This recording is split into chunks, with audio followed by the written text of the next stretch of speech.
going to talk about the War of 1812, and I have members of the White River Guard here with me, militia unit from Indiana, typical of a unit that would have fought during the War of 1812. So let's start with why we call it the War of 1812. That's because war was declared formally by Congress and our president in May and June of 1812. In reality, the war started earlier than that, and you can trace its causes back to probably the French and Indian War, certainly the Revolutionary War. I would say there's three significant causes that led to the War of 1812. The first one was, and this is the one that goes back the longest, whites settled in America. They constantly moved west. They took land for their settlement. Most of that land was occupied by Indian tribes. They kept moving further and further west and taking more and more land. The Indians started to resist that after giving up land relatively freely at first, and it was just continuing tension. That was part of the reason for the French and Indian War. It was one of the problems with the Revolutionary War as well, in that the British, who were our mother country at that time, wanted us to stop spreading west and causing problems with the Indians and costing them money to defend us.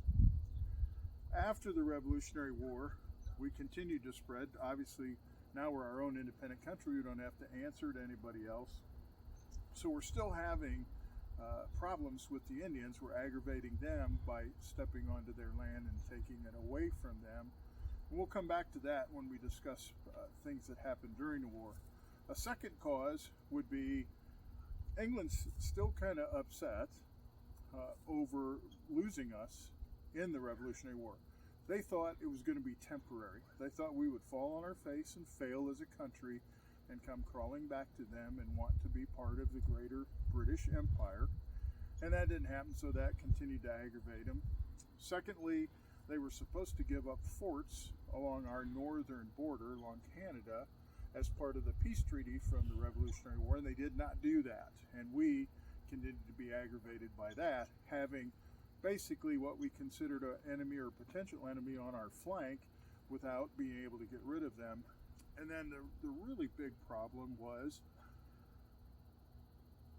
aggravated by something we had no control over. There's actually a war going on in Europe called the Napoleonic War. It's also called the War of 1812 over there.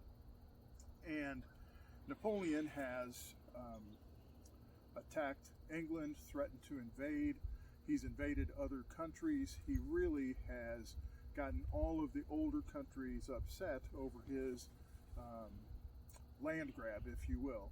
The English have the biggest navy in the world, and they have a manpower shortage.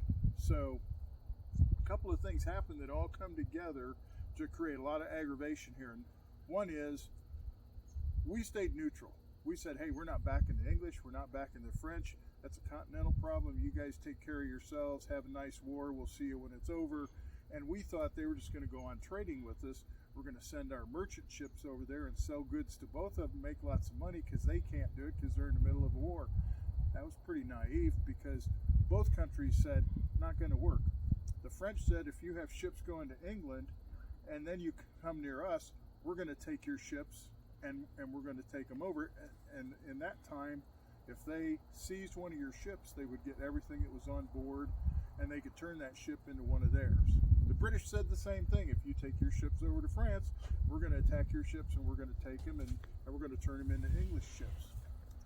The other huge problem is the British were short of manpower, and so if they seized an American ship, they wouldn't even have to seize it. They just stop it, board it, and inspect it. They would look for people that they said were English citizens. Keep in mind, they consider all Americans to still be English citizens. And so they would force them to work in their navy, take them, kidnap them off the ships, impress them into their navy, and we continually complained about that. They never stopped doing it.